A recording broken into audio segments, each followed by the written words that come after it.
Are you looking for an affordable COVID-19 DNA testing or infectious disease clinical testing? Welcome to P23 Labs, a high-complexity molecular diagnostics lab that uses the latest technology to offer a full suite of molecular diagnostic tests, clinical tests, and wellness consultations. We give you access to knowledge and healthcare resources that will transform your health. Schedule an appointment and order your custom test today with our healthcare team. www.p23labs.com.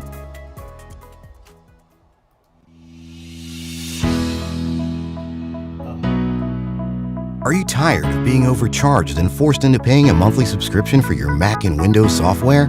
Well, if you are, currently we're having a 50% off discount on all the latest Mac and Windows software, such as AutoCAD, SolidWorks, Photoshop, Microsoft Office, and much more. Our 50% off discount will be ending soon, so be sure to text us "Need Software" to 213-640-9738. That's 213-640-9738. We aim to please, so expect 24/7 technical support, the latest premium software, instant software links delivered to your email, and PayPal Buyer's Protection Guarantee.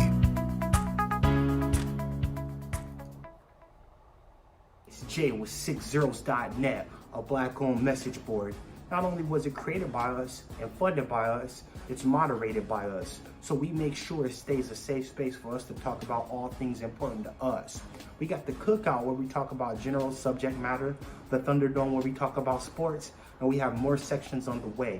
Check us out on 6zeros.net. Stop running around all these other sites and letting these white boys call you the N-word. Come hang out with your people. Sign up. Do you notice your dog has low energy and all-day hunger cravings? If so, get our premium, energizing, and appetizing organic dog food, a dog's best friend. Be sure to text us today as our 50% off deal is ending shortly. Every purchase you make, a portion of the profits goes towards helping abused and malnourished dogs of America. Text "Need A+ Dog Food" to 323-403-5697. That's 323-403-5697. Also, if you would like to make a donation towards the cause, text us "Help Dogs" and we will direct you to one of our agents. All right. What's up, y'all? Get it together. All right, what's going on, family? How y'all living? Glad to have y'all tuning in. All right, let me get everything together here, man. Glad to have y'all tuning in. Welcome to the family. All right, we in here. Just waiting on everything, waiting on my live links and everything to catch up like it's supposed to. But glad to have y'all tuning in, ladies and gentlemen. We're here. Everybody, I need y'all to hit that like button. I need you to hit that thumbs up button. Everybody hit that thumbs up. And I'm going to need you to hit that subscribe button, ladies and gentlemen. Yeah? Somebody said, looks like I have an S-curl.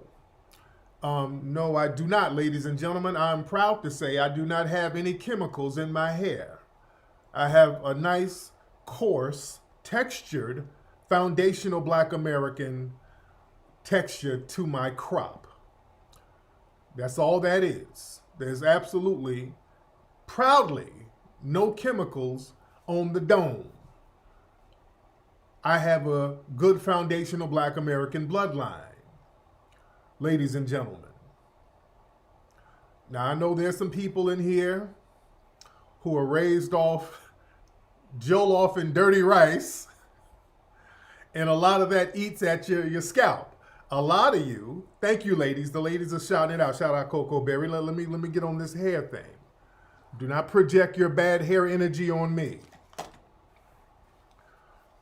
You do not project that onto me. I come from a nice, good, foundational Black American bloodline where the scalp is on fleek, as the young kids say.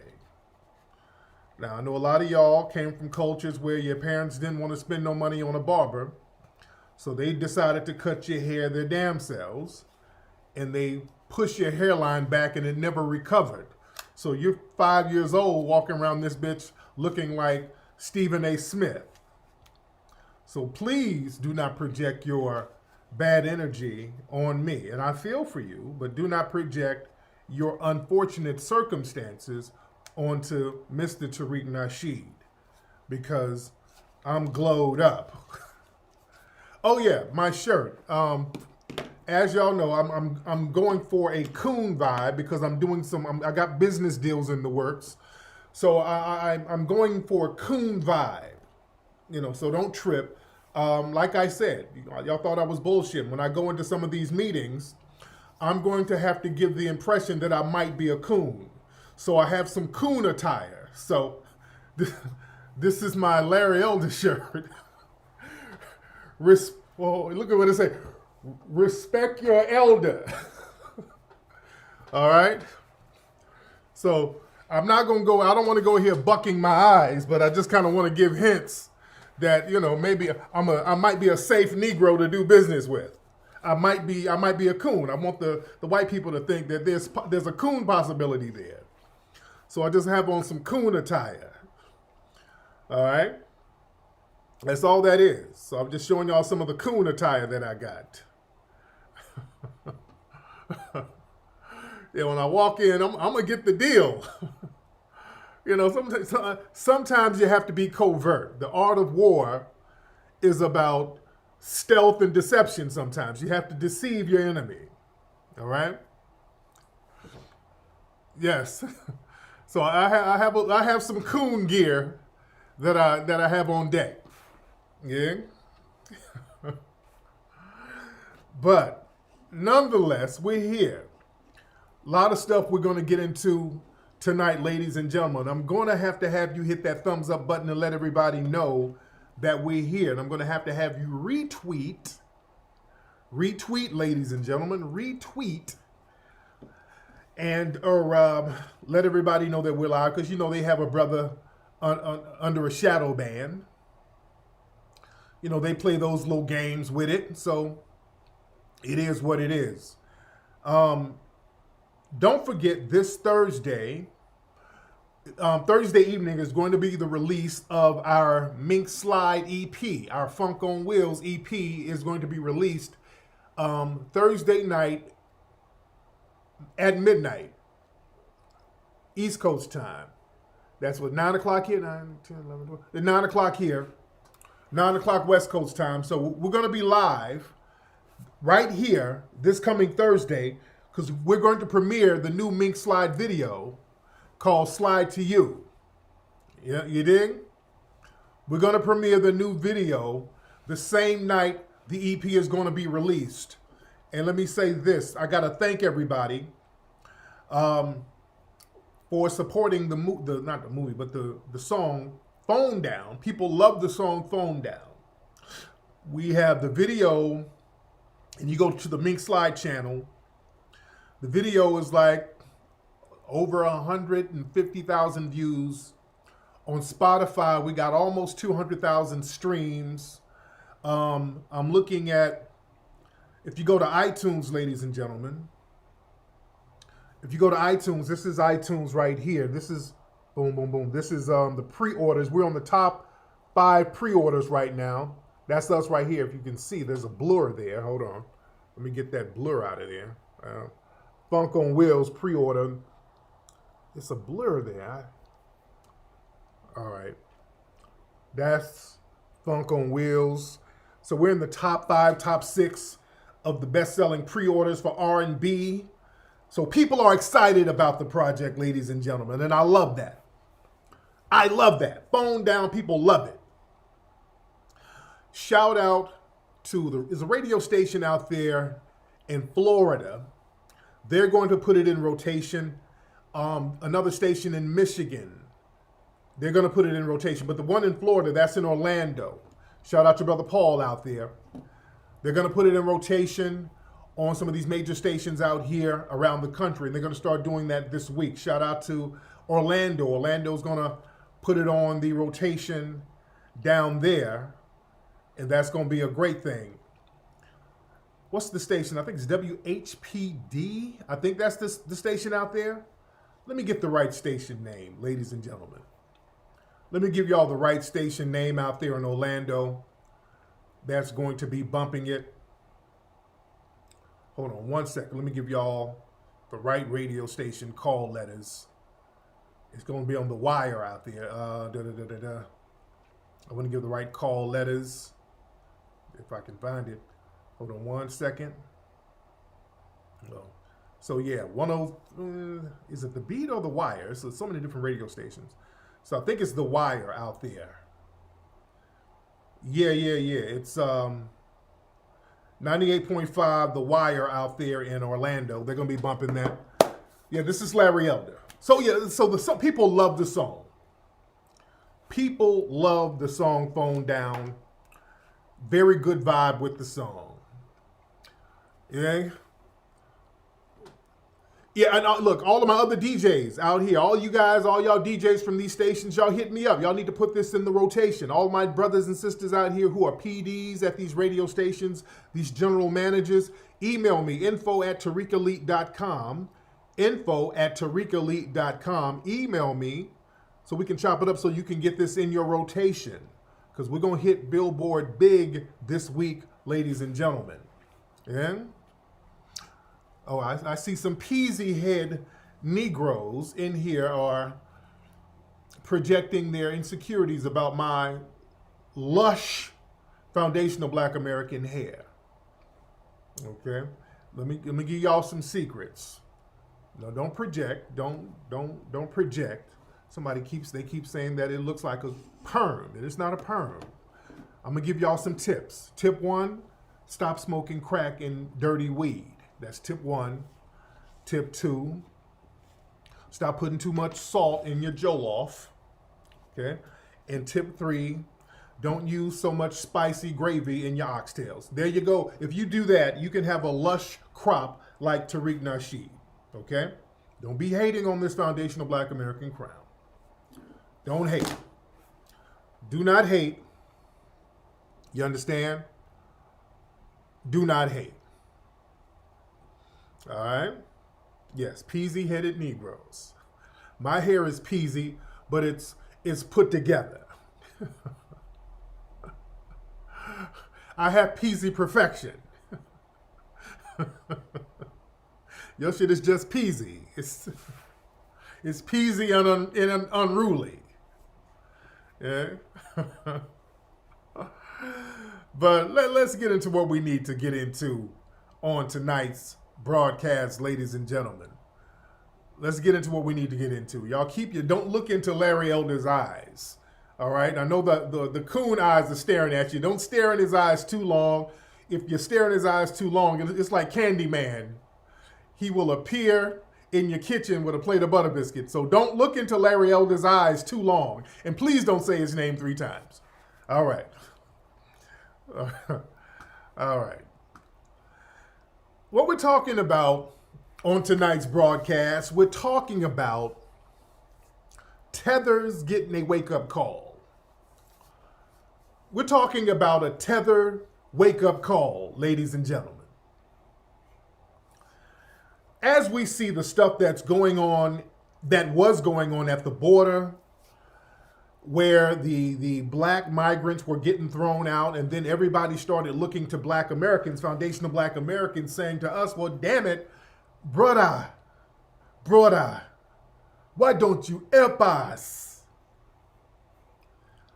We got a lot of, why don't you help us, brother? We're all brothers. Because, and I've talked about this before, we're not really, foundational Black Americans didn't really jump to the rescue with the capes on. We didn't really jump to the rescue on this situation. We didn't jump to the rescue with the cape on. So a lot of people are like, damn, it's like that, nigga? Yeah, it's like that. And what's going on now is that across the board, a lot of people who came in with the Tether mentality. Now, let's be clear. There's a lot of foreign non-FBA people who come over who do not have a Tether mentality. You have some allies, but there's a difference between an ally and a Tether. An ally, somebody like Stokely Carmichael, allies, Marcus Garvey, people like that. Allies are people who come over and be like, hey, I'm rocking with you guys against systematic white supremacy, systematic non-justice. I want to rock with you so that we can build a global coalition with each other. Unfortunately, too many of those cats are far in between. Those are allies, but the problem is we get tethers, people who don't want to have no global coalition, people who want to come over, undermine us, suck our life energy out, and ultimately try to replace us. See, that's what a tether is. So the tethers are always trying to undermine us. They're always trying to antagonize us. They're always trying to project their hatred onto us. They get with the white people and do everything they can to undermine and antagonize and troll. Every time we try to get something going on, unfortunately, a lot of these damn tethers are the main ones hating.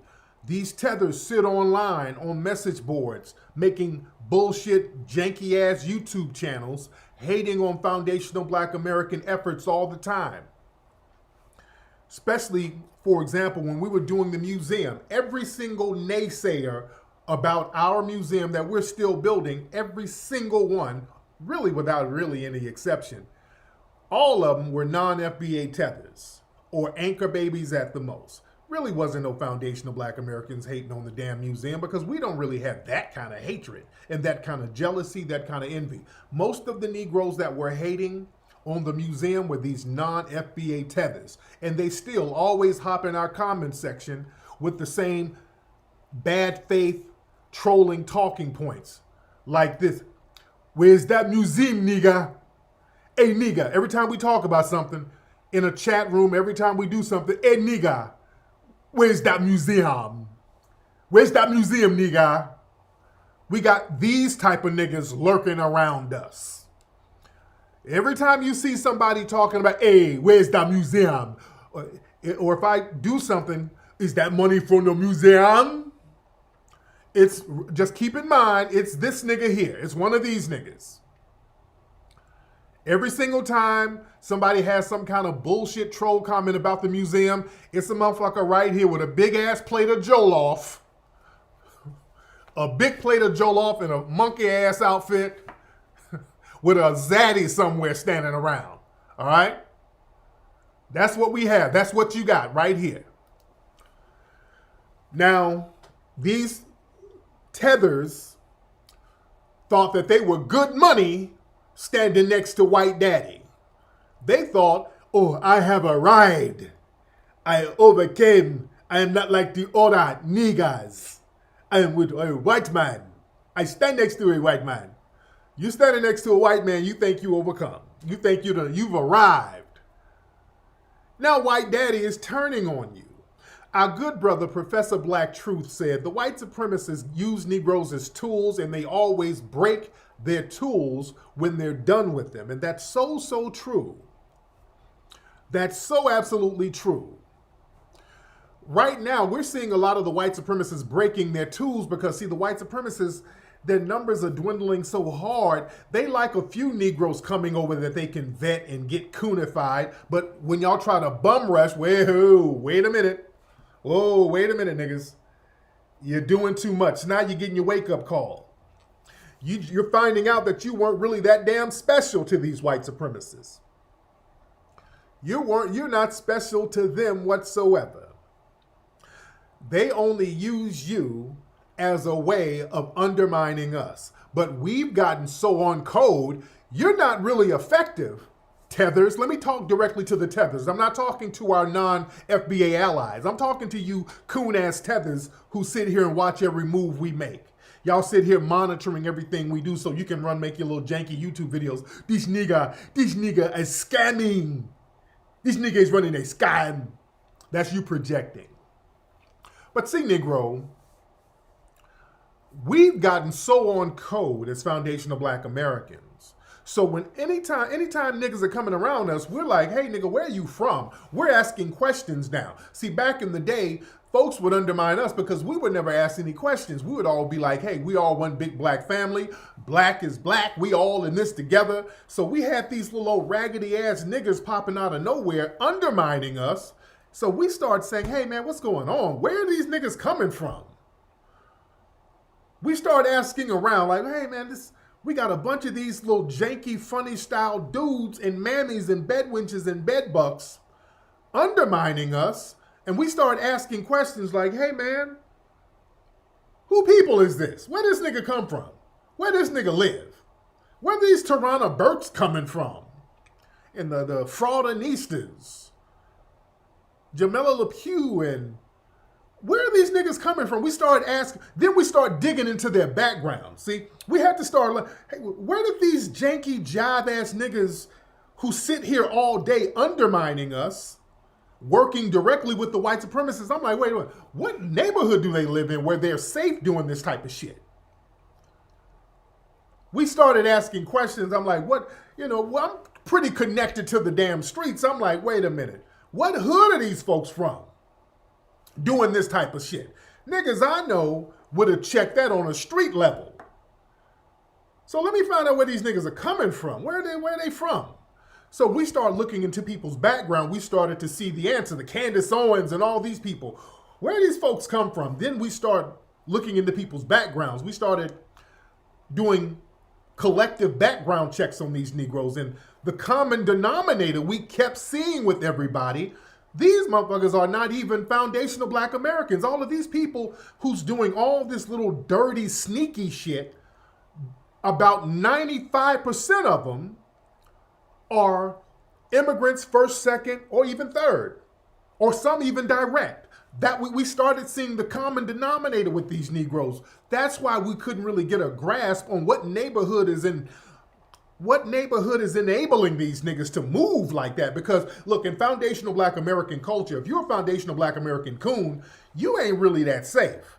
That's why, coons like Larry, they've had him on the coon train for like 40, 50 years. This nigga's been cooning for decades.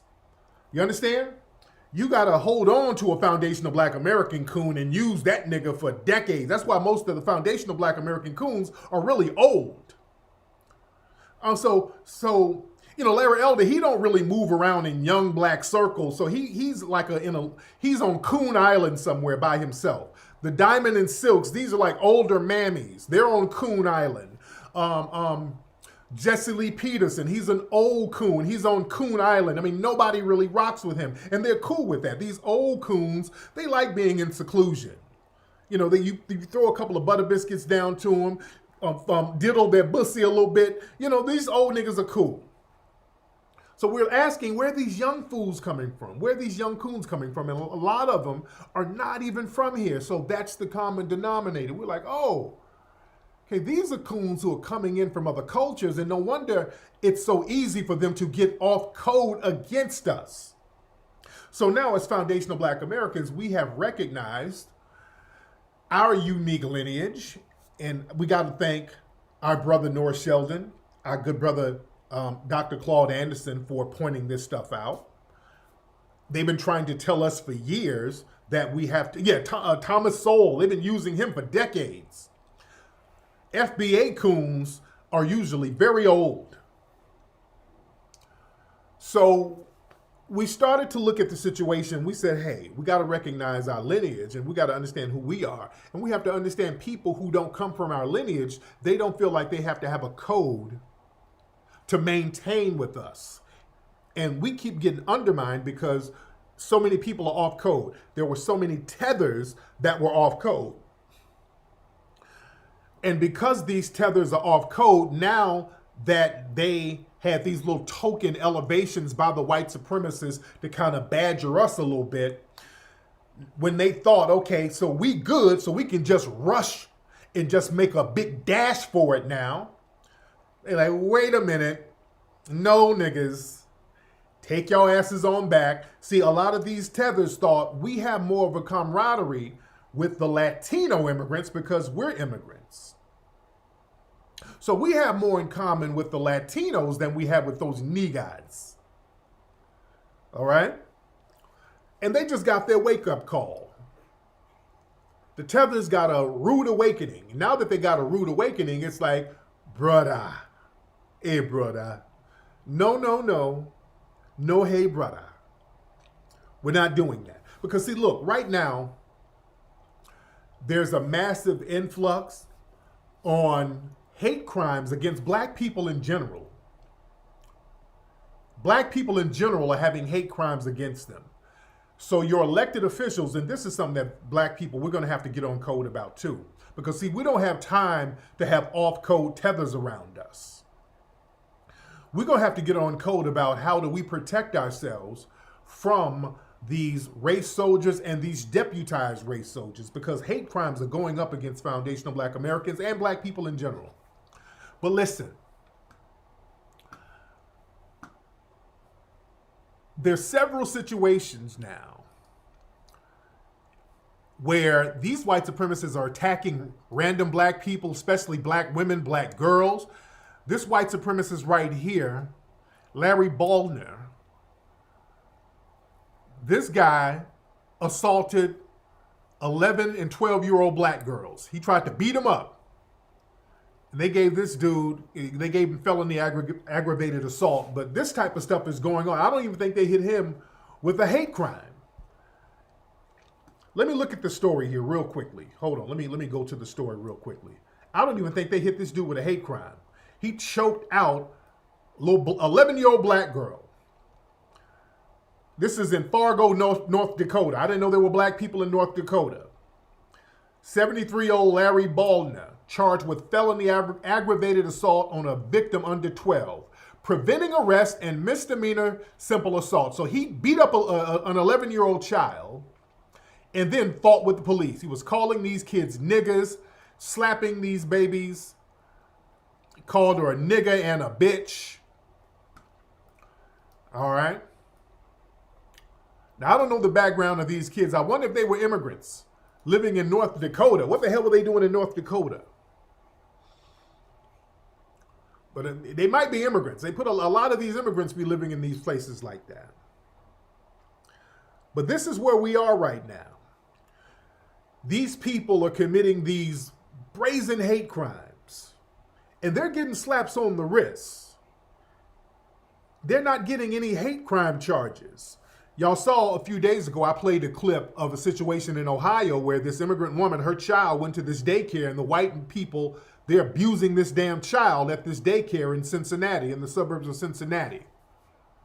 They're not hitting this dude with no hate crime charge. Let me show some more stories. There's a lot of stories out here where just bold hate crimes are being launched against black people. Let me show some of this stuff. Hold on one second. Hold on. A lot of stuff going on here. Where's this thing? Okay, here's another one. There's a couple. This one right here. And in some cases, it's not only are hate crimes not being charged, they're not even charging people with crimes, period. This happened right here. Look at this story. This happened a couple of days ago. Deplorable act, no charges filed after police identify a person behind racist flyers. So there was a white supremacist going around passing out flyers with talking about niggas this and nigga that, and where is this? So this guy was passing out these racist flyers. I want to see what city this is in. It don't show what city. Okay, so he's passing out flyers. They found out who it was, and they didn't even charge the guy. Colorado, Longmont, Colorado. The Longmont Police Department confirmed that it's spoken with the person police officers believe is placing nearly a dozen flyers with racist language onto the entrances to several downtown businesses. Okay? People of color are not worthy, and niggas and whoop-de-whoop. Okay. They're not, forget about a hate crime. They're not even charging this dude with a crime, period. Okay? This is what's going on out here. They're deputizing the average everyday white supremacist. Here's another situation. I just want people to see how rampant this is. This is another situation. This was on the news. Hold on. This white supremacist was playing monkey sounds. Hold on, what is all this? Hold on. A white supremacist was playing monkey sounds. Listen to this. Hold on. Some of you may have had the unfortunate experience of butting heads with a difficult neighbor But this story goes above and beyond typical lawn care issues. Yeah, neighbors in the Salem Lakes part of Virginia Beach say one resident is offending them by blaring racist songs. 10 on your side's Madison Pierman is looking into these claims and why police haven't been able to act, Madison. Stephanie, these residents tell us that this... Notice in all these cases, the cops can't do nothing. The police act like their hands are tied. Has at least 8 home security cameras watching them in their court in Salem Lakes. They say he plays offensive music depending on who's outside. Recently, it's escalated to this. Whenever we would step out of our house, the monkey noises would start. So racist, and it's disgusting. Like, I don't even know how else to explain it. Janique Martinez recorded the... Okay, now, she's not FBA and her last name is Martinez. Okay, so she's not FBA. See what I'm saying? Those sounds coming from her neighbor's house with her cell phone. She says it shows her Salem Lakes neighbor using speakers to play monkey noises when her family's outside.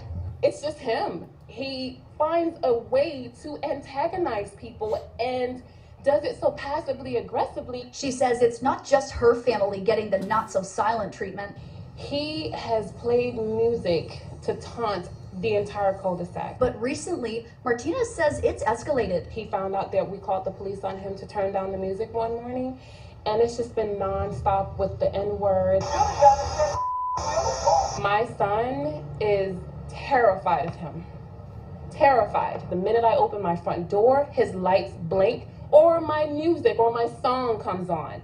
As soon as they get to the middle of their driveway, it blinks. They got a specific song. Martinez and her neighbors were fed up with the lights and cameras. They decided to take action. I've gone to the magistrate. I've gone to civil court. I've talked to a lawyer. I've done everything in my possession. Like, I've done what I can to do it the right way. 10 on your side tried to speak with the neighbor for ourselves, but no one answered. As for a solution, Notice the news didn't mention the neighbor's name. Notice how everybody in the dominant society is on code still? Neighbors were told there's a fine line of when police can actually step in, and having a racial slur played over a recording may not meet that line.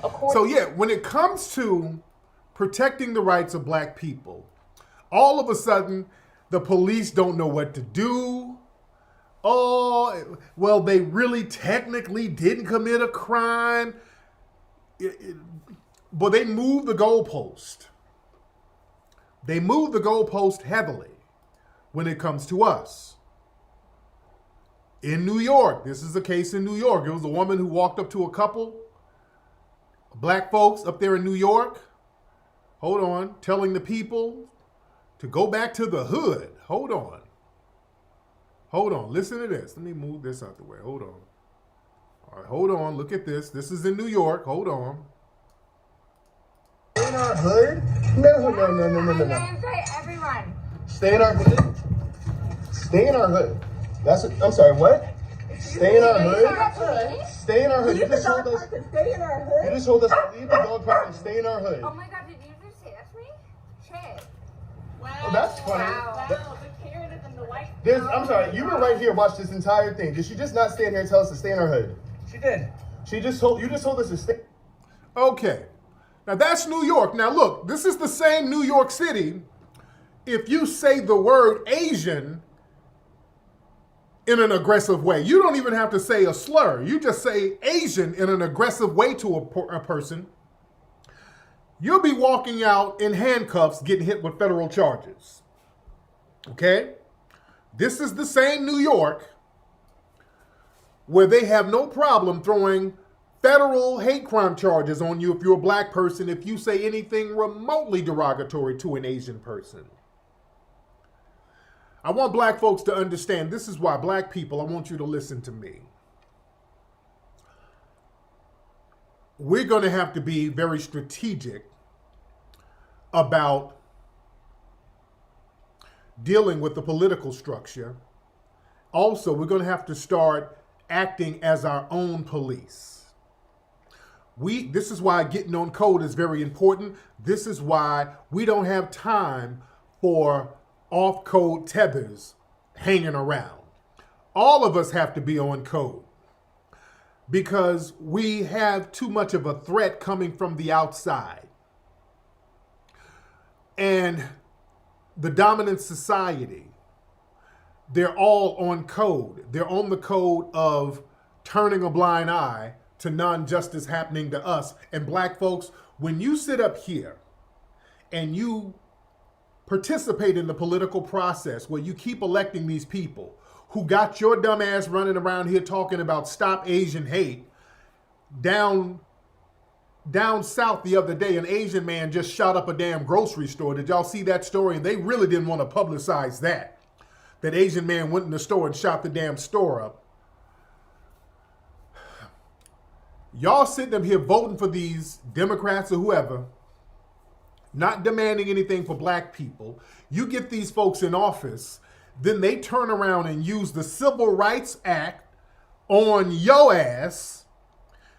The Civil Rights Act was a bill that was supposed to help black people, so now they done flipped it and they're using the Civil Rights Act against you. If you say something that an Asian person don't like, they hit you with a civil rights federal charge. In Tennessee. We can't play this game, guys. Family, if you're not going to get anything out of the political process, you're not supposed to participate in the political process because that political process is illegitimate. We're heavy in here. Everybody hit that thumbs up button. Everybody hit that thumbs up button. Family, you do not let these people tell you to vote just for the sake of voting. You vote to get something out of the vote. If you're not going to get anything out of the vote, you delegitimize the process, and then through osmosis, you all are going to get together and come up with solutions to your problem. But you cannot participate in a system that is actively working against you. Voting is horrible when you vote for a constituency who sits up and enforce the federal civil rights laws that you fought for. They will force these laws and enforce them for Asian people against you. But when you have all of these people doing brazen crimes, they will not lift a finger to speak against these people doing these crimes, and they will not speak for the enforcement of the laws that are already in place. See, the thing is, there are laws already in place. When they say, well, what we're going to do, we're going to get another policing act. That's a waste of time. Family, when they sit up and tell you, well, we're going to help you black folks out, we're going to try to get another bill passed. We're going to try to get another law passed. And they're winking at each other when they do it. They're like, yeah, we're going to stall these niggas. Listen, Negroes, what we're going to do, okay, we know that you're tired of getting brutalized, so we're going to try to pass the George Floyd Policing Act. And then they filibuster with that bullshit left and right, which is what they're doing now. They're going back and forth with that. It's a nothing burger. Family, they already have laws on the books that they are supposed to enforce if there's a hate crime against you. Some of the Democrats in the Democratic Negro Boule class, they run around talking about, well, it's not like we can just sign a magic bill that'll make them stop hurting you now. Yes, it is. Yes, it is. They signed a magic bill for the Asians and they enforce it. Yeah, they can stop you from hurting and harming an aggrieved group. They can stop you overnight. All they have to do is sign a bill and enforce it. You did, but see, you're not supposed to enforce it for black people. That goes back to the 1960s. See, the white supremacists, that whole new militia movement, that came out of the 60s. You know, that those white militia groups started getting their weight up in the 70s because in the 60s, they were mad at the government for having the federal troops out there protecting black folks in the 60s. They got real mad at that shit. When black kids had to be walked to school with federal troops, they were like, oh, how dare you? This is treason. Oh, this is treason, you goddamn, the government. Oh, that's where all that big government shit comes from. They don't mind big government, but they don't want big government protecting black folks. But it's our job to say, hey, you're going to protect us if we're paying taxes. If you're not going to protect us, we're not going to support this system, and we'll come up with our alternative means to protect ourselves. Which is what black people are going to have to do at this point. Family, the police is whoever's on code. Let me say that again. I want y'all to feel what I just told you. I'm going to say this, and I want this to go deep into your brain. The police and law enforcement is whoever's on code. Whoever is on code, that is law enforcement. Let me say that again. Whoever or whatever group is on code the most, that, ladies and gentlemen, is law enforcement. Whatever group is on code the most, that is law enforcement. The white supremacists are law enforcement because they're on code the most. That's the only reason why they are able to enforce unjust laws or pick and choose which laws they're going to enforce, because they are on code, not because there's a whole lot of them. They're just on code. Enough of them are on code. People who are on code, even if they are a minority, will always dominate people who are off code. That goes back to where we are as black people. The off-code behavior is a detriment to us. This is why they keep throwing these off-code tethers on top of us. They know these tethers are going to be off-code because these tethers are off-code in their homelands. They sit around us. When we start saying, hey, as foundational black Americans, we're not going to allow you to bring your off-code behavior around us, they start with, nigga, you're being divisive. We're all black people. You a divisive nigga. You FBA, that is divisive. Now, nigga, you just came from a country with 100 different tribes where y'all niggas are beating each other upside the head every damn day, kidnapping villages of girls and the whole nine, but you tell us we're divisive. You can't even get on code back there. You are off code there, and you bring your same off code behavior around us, and we're checking that shit. You dig? We're checking it. We don't have time for off-code behavior. We don't have time for people playing dumb about white supremacy at this point. We don't have time. Too many niggas are sitting around playing dumb. And a lot of the tethers, they still kind of want to play dumb, even though they're getting their wake-up call. Because when they were coming in from South America, remember, the Haitians that were coming over here, they were not coming over directly from Haiti. They were coming from South America. And they were still not acknowledging the racism that they were experiencing out there. They were blaming it on other shit. Well, we had to leave Chile and Colombia and Mexico because our WAC visa expired. So we did not have a WAC visa. They were blaming it on the WAC visa. No, niggas, y'all were dealing with anti-black racism. You see? You were dealing with anti-black racism. Y'all want to sit up and play this game where you want to deny racism so that you can get in good with the white folks. Yeah? But see, we got to start getting on code with each other. We're going to have to start looking out and helping each other when we get in situations when you have these Karens and Kens harassing black people. We're going to have our own level of enforcement to come through. Hell, even the Constitution says that. The Constitution says that you have the right to have militias. You can have quiet and covert and silent militias as per the Constitution. I'm still talking in the parameters of the law.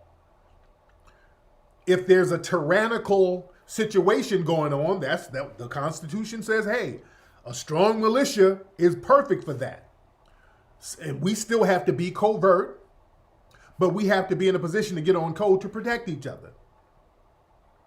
You understand?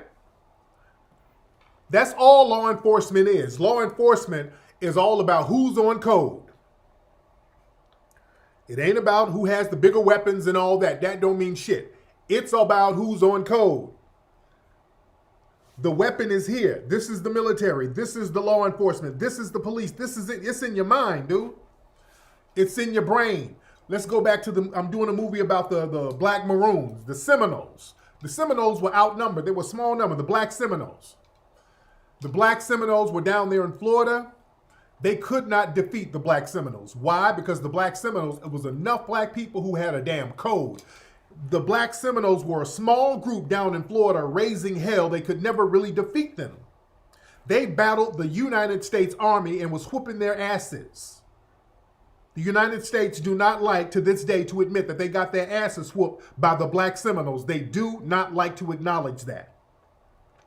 At best, they'll act like it was the red Seminoles who did it. No, it was the black ones who did it, and they know it. That's why they called the Seminole War the Negro War. And they study that shit. But they just don't openly admit that they took a major L dealing with them damn Black Seminoles. Those Black Seminoles were hella on code.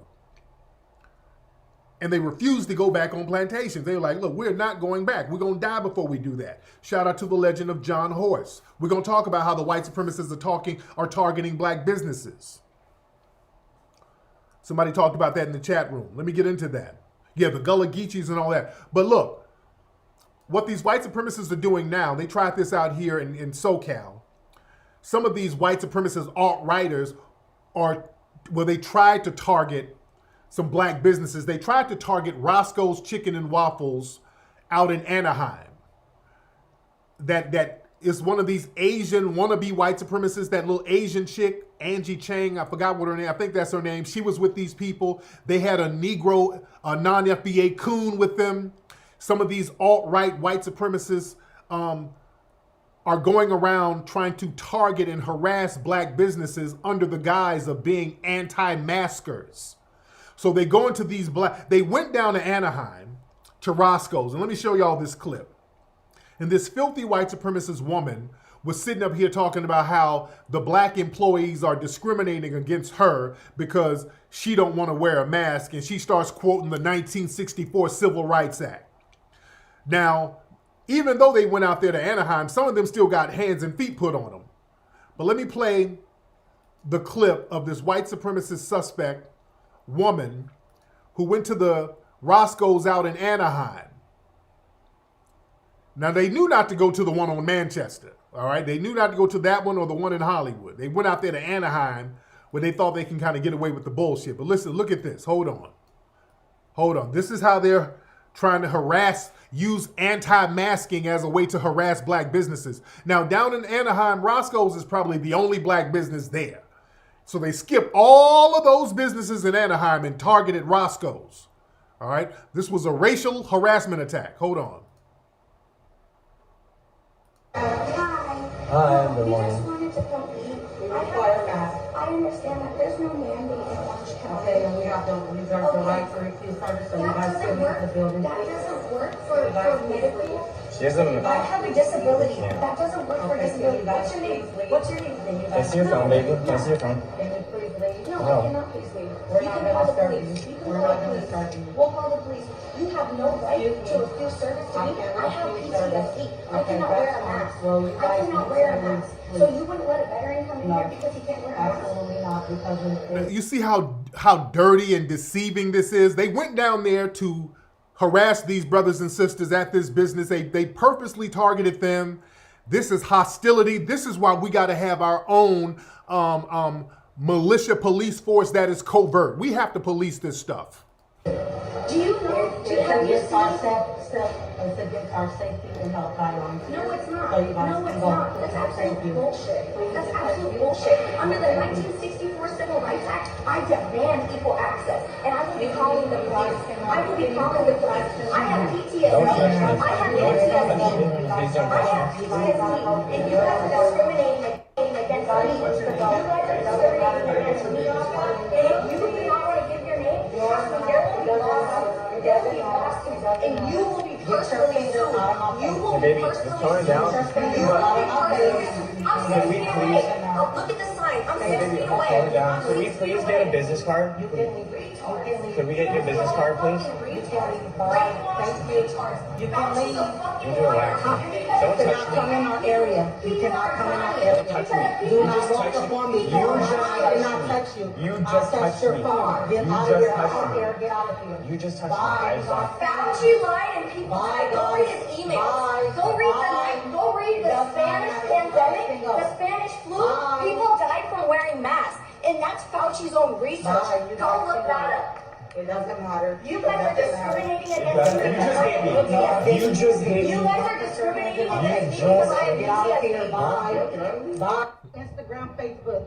Bye. You will be sued. Bye. You will be sued. Bye. You will be sued. Bye. You will be sued. Bye. You will be Thank you. sued. Bye. I have Thank you. PTSD. Bye. I have Thank PTSD, you. Bye. and you're Thank discriminating you. against me. As a black person, you should be ashamed. As a black person, you should be ashamed. Did you hear this racist piece of filth? As a black person, she should be ashamed. So this racist piece of white supremacist filth, they went up there and did this dirtbag nonsense. Now, there's another video. I gotta find it. I don't know if where some of the customers they went in. They brought their little Negro coon, and some of the black customers and the security put hands and feet on them. You understand? They got hands and feet put on them. Let me see if I can find that clip real quickly. But see, this is the deception that they use. Okay, yeah, this is this right here. Hold on. Okay, so yeah, they had one of their coons go in. Yeah, hold on. And one of their coons got stomped on. Hold on, where's this one? Hold on, 1 second. Let me get all this stuff. Yeah. Make him any money, but you cannot touch somebody. It's only the cops say. All right, there. You touch me? So that's a battery. Yeah. Okay, so yeah, one of their coons got drug out. You know, they got one of these non-FBA coons. They got this guy. Hold on, they drug him out. Hold on. Okay, guys.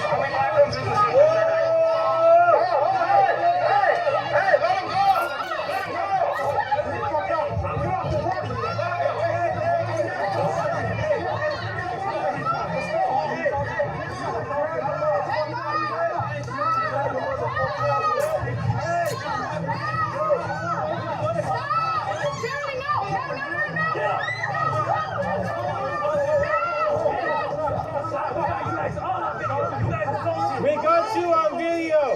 We got you. Okay, so yeah, these white supremacists and their coon minions, they went out there and really got hands and feet put on them. They got stomped out. And the cops came and didn't do anything to them. Hold on. In this one right here, check this clip out. That Angie Chang chick who I was just talking about, somebody said she pepper sprayed herself and then acted like she got pepper sprayed, allegedly. This is this Angie Chang chick who's a wannabe white supremacist. When all the ruckus was going on, they went up there harassing the black folks, and then the white supremacists got hands and feet put on them. This Angie Chang chick, they said she pretended to be pepper sprayed by somebody, where she pepper sprayed herself, basically, because nobody was standing around her. She just started screaming. Listen. Brutality! Brutality! What are you doing?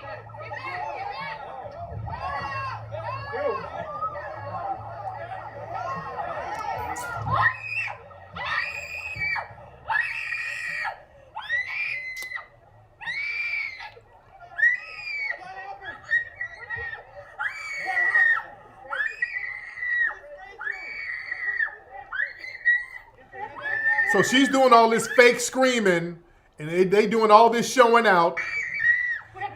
She's Asian, and she got another Asian dude with him, okay? What happened? What? Okay. Get that kid. Get the kid. Get the kid. Okay, get some milk. Get some milk. Calm down.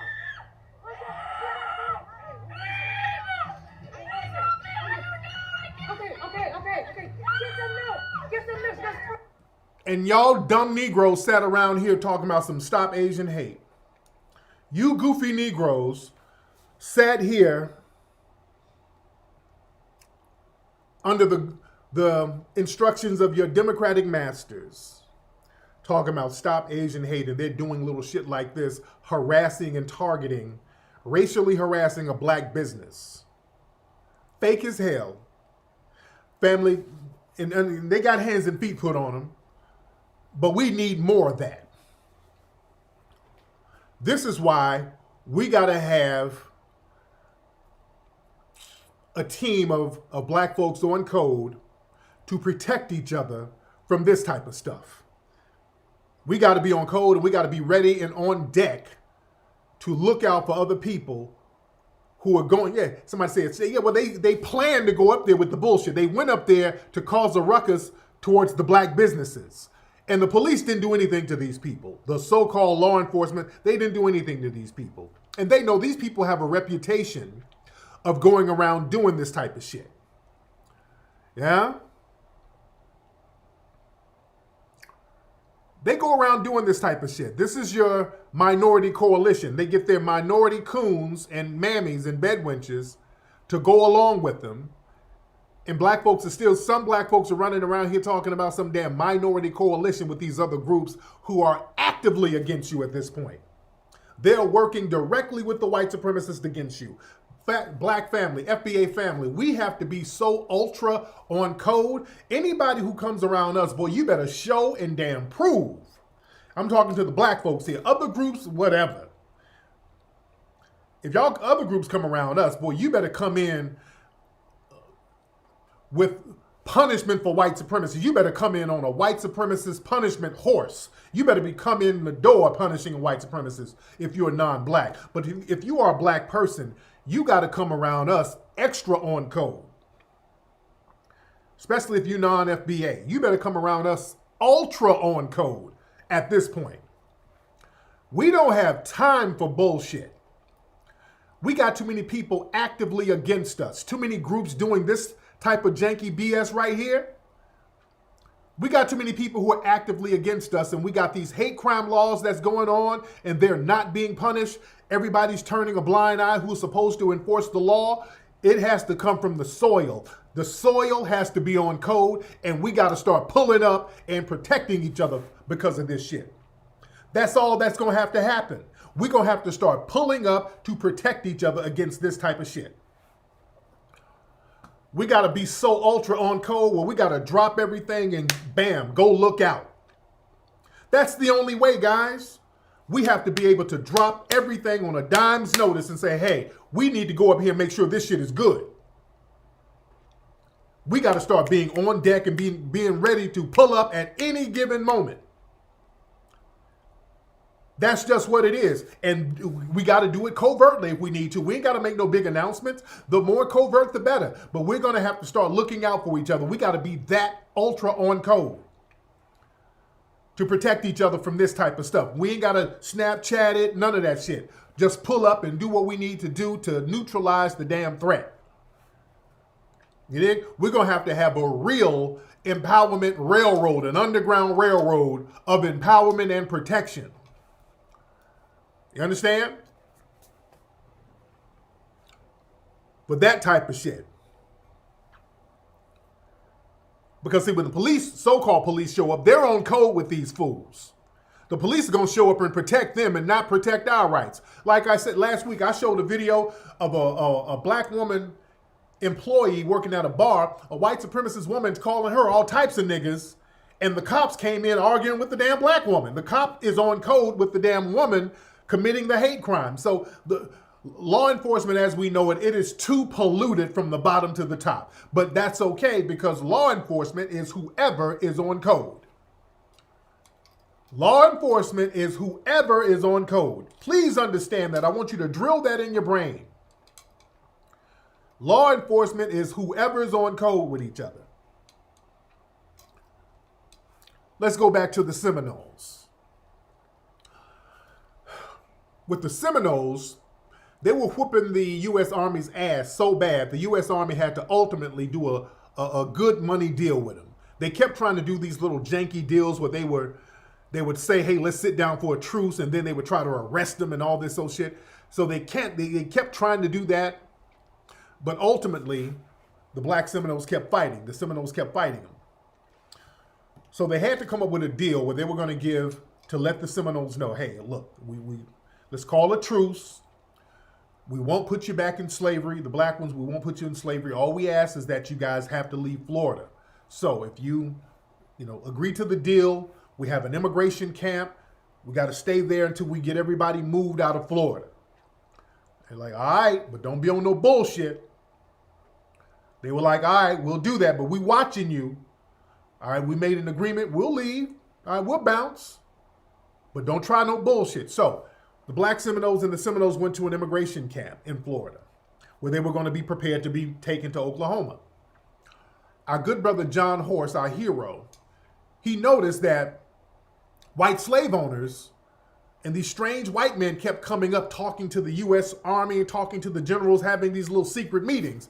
And he was finding out, wait a minute, they're trying to low-key make a deal with some of these slave owners to backdoor niggas, to low-key sell some of these black folks off. They were sneaking them out and selling them. And John Horse was like, oh, hell no. So John Horse bounced from the immigration camp, came back a few days later with 200 black Seminole troops who surrounded and laid siege to the immigration camp and said, hey, let everybody up out of here. No deal. All the black folks gotta go. They came through and laid siege to the U.S. Army. They surrounded that camp. Black Seminole troops who were on code laid siege to the U.S. Army and said, hey, let these motherfuckers go. They go. Ain't no deal. Y'all fuck the deal up. We about to bounce. The war is back on. And then went back to war whooping their asses again. You understand? That's the power of being on code. When enough people are on code, you become police. You become police. What's up, Kazam? Hold on, we got a woman named Kazam in here. It might be a woman or a dude who paid $2 to put a troll comment up. And I see she has a divestment weave. I see you, Kazam. I see you have a divestment wig. Okay? Kazam has a divestment wig. Okay? I see you, Kazam, in here trying to troll. She paid $2 to troll, and that $2 came from her wig money. She can't get a wig for another 3 months now. That was her wig money. That $2 that she put in the room to project her own scandalous thievery. Yeah. I see you in here trolling. Because you know we're in here saying some good, real talk. I'm looking at your channel. Hold on, Kazam. Okay, looks like a fake channel you got. And I see you have those non-FBA teeth. You never got your teeth fixed. Eating all that corn on the cob with your Jollof. So, thank you for the $2. You $2 hoe. All right? But like I was saying, whoever's on code, that is who's going to become law enforcement. That is who become law enforcement. And when it comes to us, family, listen, they try to get on us early. With black people, you know, they try to, like I said, they bringing in coon tethers. That's not working like it used to. So now, that's why tethers like that are getting upset, because now their cooning ain't really effective. See, they used to be good, reliable coons, but they were only reliable to the extent where we didn't know that these niggas were tethers coming in to undermine us. The name of the game was for them to come in and blend in so they can undermine us. Now that we're identifying these coons and tethers, they're not really that useful to the white supremacists. That's why they're so mad. Because now we can identify them now. So when these tethers and coons come around us, family, when we see a motherfucker like this, we already know, wait a minute, hey brother, where you from? We already know when we see this, something is going on. When we see that, hold on. You dig? We already know. Something is going on here. Hold on.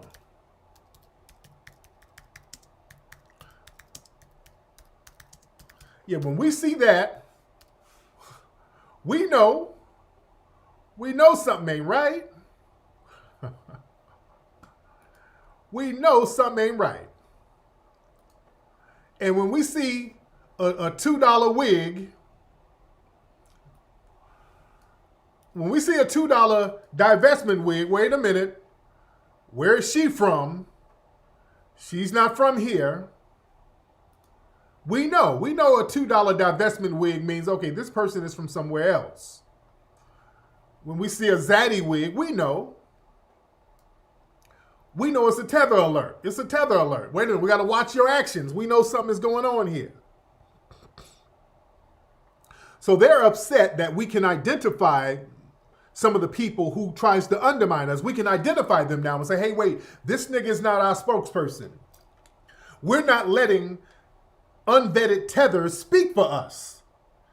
You dig? The minute they start talking, we're like, wait, this nigga don't represent us. He's nullified. So you can't use that nigga. And he's no good or she's no good to the white supremacist. You're no good to the white supremacist. Yes, scamming and projecting your scam mentality and undermining us, that's not working no more. Because we're calling you out now. And now the white supremacist is like, okay, look, Mduge, we don't really need you anymore. So we're going to have to send you back. We don't really need you like we used to. So now what do? The white supremacists is like, okay, look, we can't really use these tether coons like we used to. And now they're trying to bum rush the border, so we can't really do that. So now we're going to have to go for the kids. We got to start cultivating the next Larry Elder.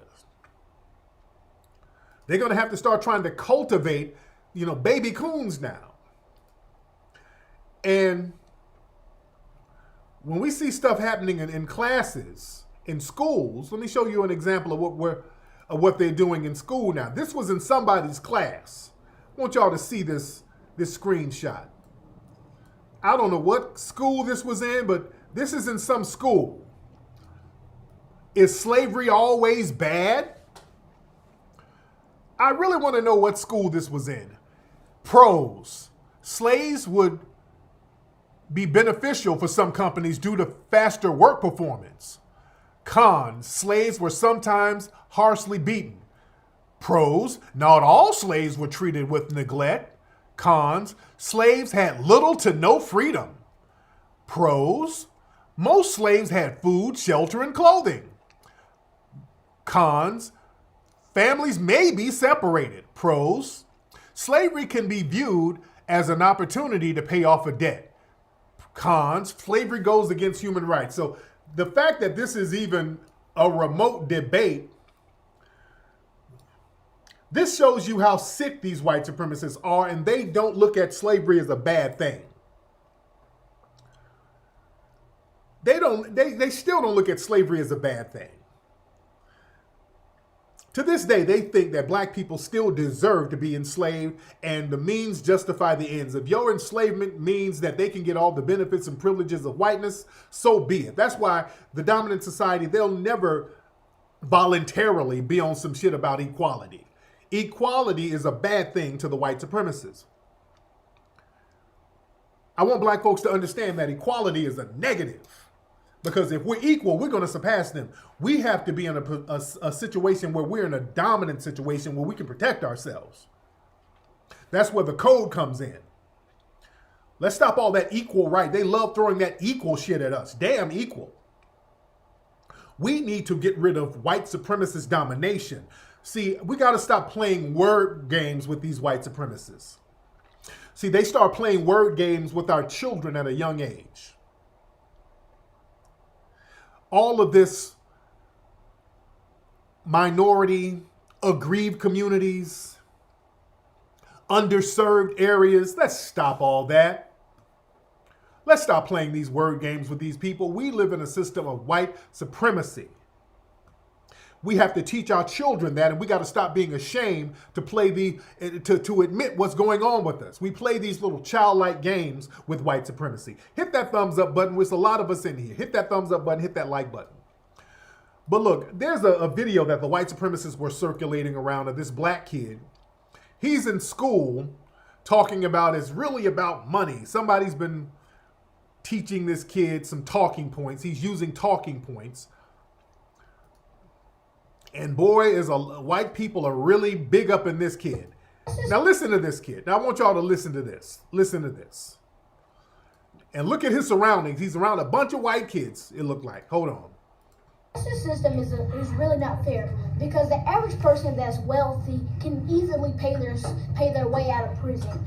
It's really all about money because the people who have the money always pay their way out. They hire the best lawyers, people that know they did the crime, but the people that are put on the death row are the people that hardly have anything, people that hardly have family.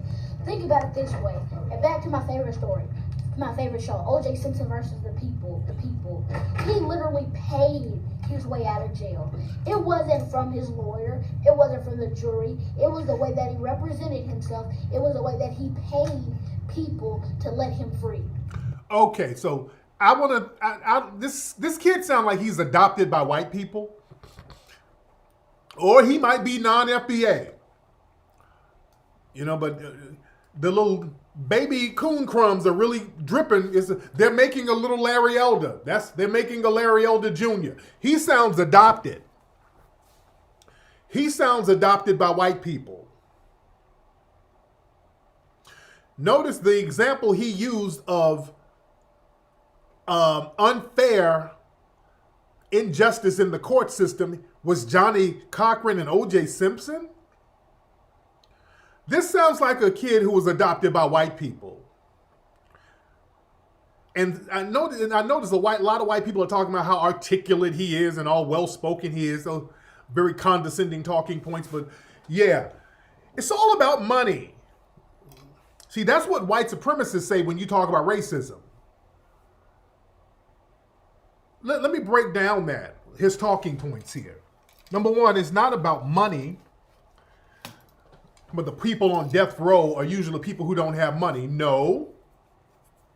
It's not about money. It's about white supremacy. Because if it was about money and lack thereof, how come so many of these white supremacists who stormed the Capitol are getting slaps on the wrist? A bunch of white supremacists who don't have a lot of money. These white supremacists don't have a lot of money, but they're all getting slaps on the wrist. And they tried to overthrow the damn government. None of them got harsh sentences, not one.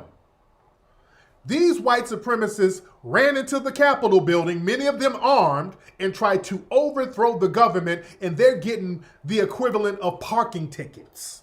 They're literally getting slaps on the wrist. They physically tried to overthrow the government. They do not have a lot of money. They're going in here with public defenders getting slaps on the wrist. Whereas Black Panthers, you got black folks who was just at a Black Panther meeting in 1967 and they're in prison now. They didn't pick up a gun and do nothing to nobody and they sitting in prison right now for just being at a damn Black Panther meeting in the 60s. Ain't about no damn money. Whiteness is money. It's about white supremacy. If it was about money, why did Bill Cosby go to jail for so long for something he didn't do? And they had to let him out because they created a travesty of the law to prosecute him.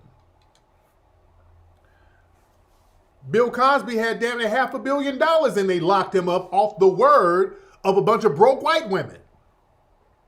It's not about money, it's about white supremacy. And going back to OJ didn't do the crime. That's why OJ was able to get off. He had enough money to not get railroaded. OJ got off because they had a damn white supremacist race soldier who was in charge of the investigation, who's a damn neo-fucking Nazi. You understand? Who got on the stand and they asked him, hey, did you plant this evidence? Because it looked like you planted evidence. Oh, I plead the fifth. All right, not guilty. They had to let OJ off because OJ didn't do it. But this is what they do. They cultivate baby coons here. Whiteness is money. Whiteness is money. They've made whiteness a part of wealth. Whiteness is wealth. And like I said before, people are money. Always understand that. This is why so many white people can commit hate crimes and get slaps on the wrist and not even get charged. These are not rich white people. Whiteness is money. Why is whiteness money? Money, let's go back to the code. Money is whatever enough people who are on code say money is. Let me say that again. Money is and wealth is whatever enough people who are on code say it is. White people who are on code, enough of them are on code to tell you what money is. Money could be a brick of gold. Money can be a piece of paper. Money could be a digital widget that doesn't even exist in the physical world, which is a Bitcoin. Money is whatever the white supremacists tell you money is. You understand? Because they're on code and they can force and enforce the circulation or the deprivation or the distribution of whatever they say money is. It's all about who's on code, man. This is why being on code is very important. Currency is energy. Currency is basically people, man. Currency is humans. Who's on code? When you're on code, you become the currency. That's why, family, getting on code is so very important. Getting on code is very important. Family, for example, look, if you go to an island, let's say 20 people go to a deserted island. When you go to a deserted island and you have a treasure chest of $1 million and you're stuck on a deserted island in the middle of the Pacific Ocean, how much good is your $1 million in that treasure chest going to do? How is that going to work for you and those 20 people? You understand? That money has no value on that island with you and those 20 people.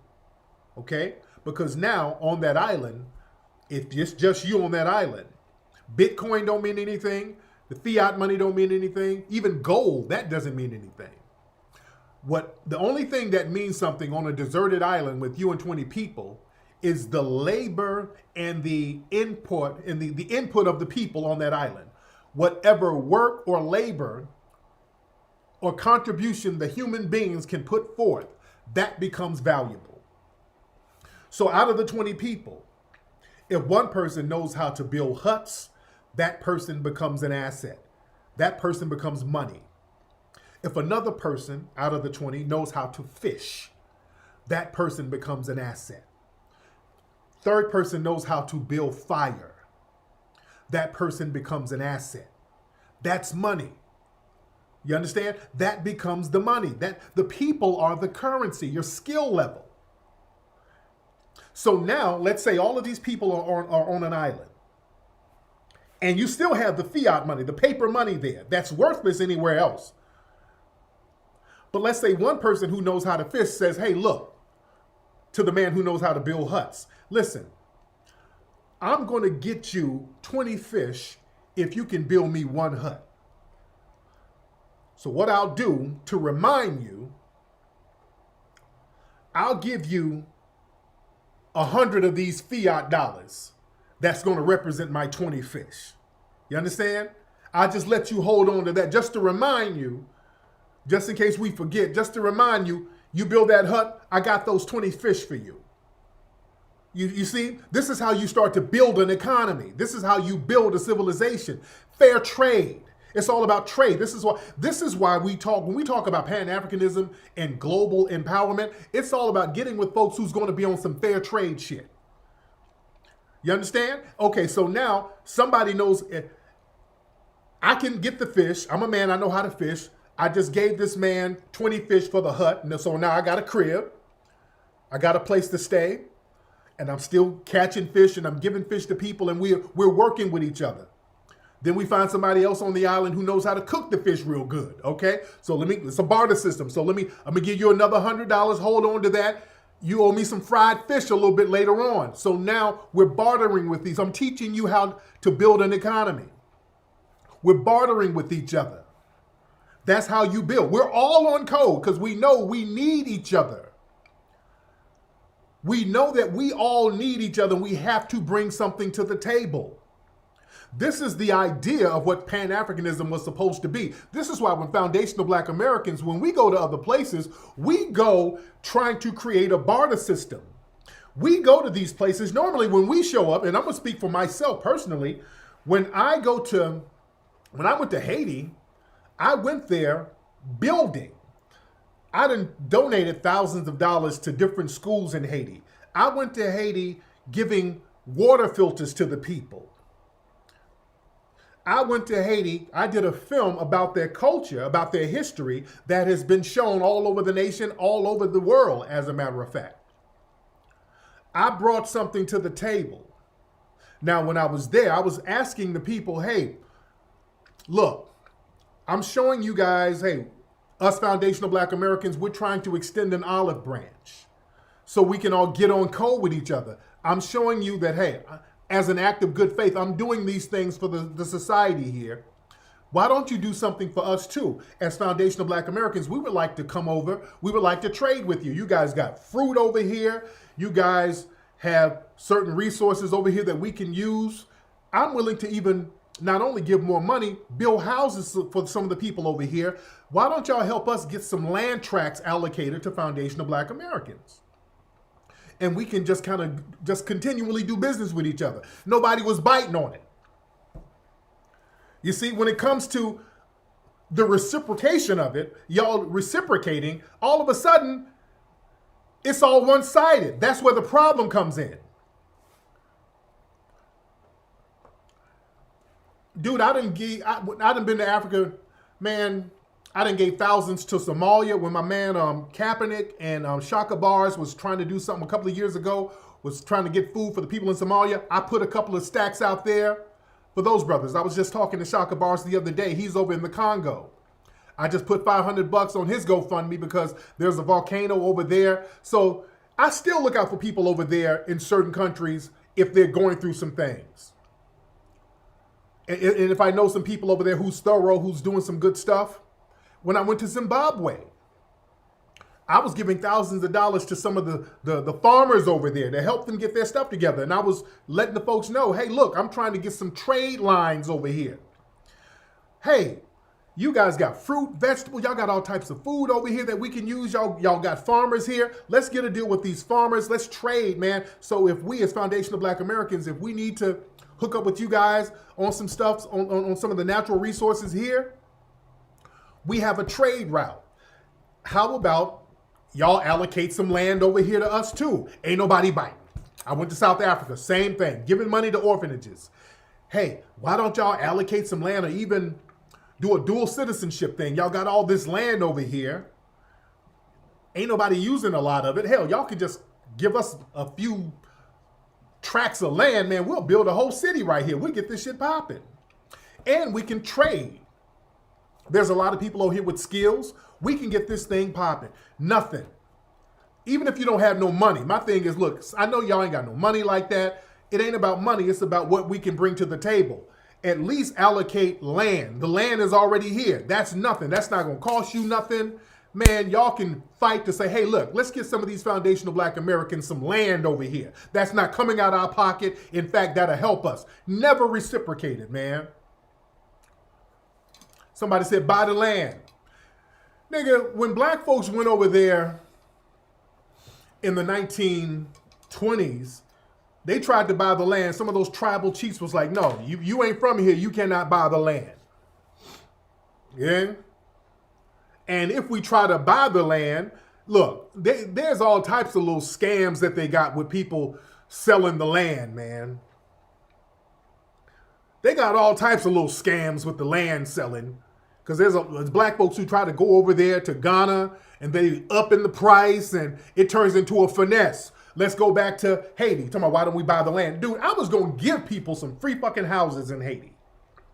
I was just going to give them houses. Not even for my damn self. I told them, tell me, how much would the average, just a cool little house, just so people wouldn't be on the streets, how much would a small little house cost? They gave me the rates. I'm like, man, I can build 10 of those. Give me a contractor. I'll build you 10 houses right now. Get a contractor for the price you just told me. I'll build 10 houses right here out of my own pocket. Let's get a contractor and do it. Boy, when the contractors and they started networking with each other, then that turned into, they thought, okay, this Yankee got some money, so let's carve out a little finesse for ourselves. And all of a sudden, the price of one house started going up and up and up, and then it got to the point where the cost of a house became the same price as a house over here. Like, dude. So instead of motherfuckers getting on code, they thought, okay, this is an opportunity for all of us to kind of skim off the top so we can all skim. Because we don't never know. We don't know when a good scam would come back around. So let's skim off this shit. Let's take him. It became a fucking finesse, man. So, okay. That type of shit. Off code, man. All that off code stuff ain't popping. So that goes back to the barter system. See, when it comes to building economies and building societies, black folks, we're supposed to stay where you are and let's do business where you are. People have turned Pan-Africanism into a bunch of tethers coming over here eating off us. And if we say, hey, that's too, man, that ain't really no good deal. Oh, nigga, that is not Pan-Africanism, nigga. You are being divisive if you don't let me come leech off you, nigga. No, we can't do that. You coming over leeching off of us, that ain't Pan-Africanism, nigga. That is not fucking Pan-Africanism. You coming over bum rushing the room, and we got to use our tax dollars and we got to use all of our programs and all of our little minority things and give them to you while we're stressed out and we done used up all the money and the resources we fought for you to turn around and be like, nigga, pull yourself out your bootstraps. Come on, nigga, pull yourself up. We can't play that game, man. We cannot play that game. Now that we're saying, hey, man, we ain't playing this game no more. We ain't doing it no more. We can't let people just sit up and leech off of us, and we're not really getting anything out of it. All of these people coming over, and they're draining our resources. There's no bartering no more. See, building an economy, going back to the deserted island theory, everybody has to bring something to the table. Everybody has to be on code in order to make the shit work. Everybody has to be on code on the island. Everybody has to bring something of equal or greater value to the table so that everybody's going to benefit off of it equally. The problem is we haven't benefited off the tethers at all. I mean, just zero fucking benefits. It's all us giving you the benefits. You benefit the minute you step over here. You're benefiting. You're eating. You're benefiting. All the programs we fought for, you're benefiting. The 14th Amendment, just the very law that allows you to have an anchor baby, is foundational Black Americans fought for that. Everything, the Immigration Act, we fought in the streets for that. Our tax dollars, these dreamer programs, all of the shit that we fought for, the HBCUs, you benefit. It's a one-sided benefit and zero benefits for us. Not only is it not a benefit, we get told, nigga, you should want to do it for me, nigga. We're all black people, wink, wink. We all black until you get your PhD and then all of a sudden, I'm Ghanaian. This is a victory for Ghana. Now you get busted for some cocaine. Oh, Black Lives Matter. Now you black when you do something negative. You see? See, we can't have that game. And did y'all see Roland? And I don't really want to beat up on Roland, but Roland had, it was Tether Palooza. Roland had all the tethers on his show. And I'm going to play a clip of that. Let me play a clip of Roland. I posted this clip the other day, but let me play a clip of Roland. I'm not going to get on Roland too long because I'm always getting on his case. And Roland he's such a non-factor. But let me, wait, before I play Roland, there was another thing that happened. Before I play Roland, I'll play Roland in a minute. But like I said, a lot of these non-FBA folks are getting their wake-up call. Out in New York, this sister had a food desert going on in the Bronx, so she's selling fruit, and they went and scrapped her shit, talking about she didn't have the proper permits, so they scrapped her damn food, her food desert, and start throwing all of that good food away. Now just think, this is what happened. Look at this, is horrible. So the city came. And you think you some shit, and there's people out here ain't got no motherfucking food. How dare you? Look at them throwing all that good food away.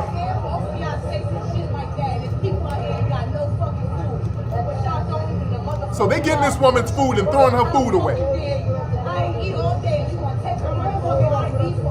They getting this woman's food. Now, family, this is the wake-up call here. They're taking this woman's food. They are taking that woman's food and throwing all that good food away. They threw that woman's good food away, man. That's horrible. And this is her. Let me show her. Hold on. This is her. Hold on. This is the sister. You know, y'all getting y'all wake-up call. This shit is real out here. Hold on. Wait, where is it? Where's she at? Okay. They say that we should show our general license, general vending license. And I have gone there. They said that they are not giving to anybody now. So we don't know what to do. I have my authority, certificate of authority. I have registered this business in the Supreme Court. And I have the license. Okay, so basically she's saying, you know, they tried to play the license game on it, which they do with black folks. When it comes to black folks, all of a sudden they find some little loophole to say the license wasn't renewed in time. They find to throw away all of that good, healthy food. Now, this sister, she's out here selling health food, selling fruits and vegetables to the black people up there in Harlem, in the Bronx, I'm sorry, or whoever. She's selling fruit and vegetables. She's a non-FBA sister, and this is why I say folks are getting their wake-up call out here. Because let me tell you something. You don't see them doing this to Asians or Hispanics, and they be selling you mystery meat. They got all types of junk and filth in these damn stores. These folks are not throwing away. You don't see them pulling up garbage trucks, throwing away all of that egg foo young and shrimp fried rice and burritos. You don't see them doing that. You don't see them going out, throwing out all of that. The city showing up, throwing all the damn food away. You think all of these Asian and Hispanic businesses pay their shit on time or whatever, their little permits? They only do all of that crazy, hardcore enforcement on black folks. See, this is why y'all better get on damn code. Man, there's video of some of these Asian restaurants. There was one video of a woman worked at an Asian restaurant. They caught her on video going out and getting a pigeon, looking around getting pigeons and sneaking them in the damn store in the restaurant. You don't know what's in that damn food. You don't see the city showing up, throwing all of the pigeon meat all in the dumpster. You don't never see them do that. But see, this is to let y'all know, y'all playing that Tether game. Y'all thought that y'all had more of a camaraderie with those the Asians and the Latinos, and you don't. They're letting you know you just another Negro like the others. That's why y'all better cut that bullshit out where y'all want to try to distance yourself, because now you ain't got no choice, because we ain't playing that game no more. If you're going to play that game, stay all the way over there. If you're going to play that game, you're going to have to stay all the way over there. We got to have people who are doing equal bartering right now. You're going to have to bring something to the table for foundational black Americans. Y'all going to have to show and fucking prove.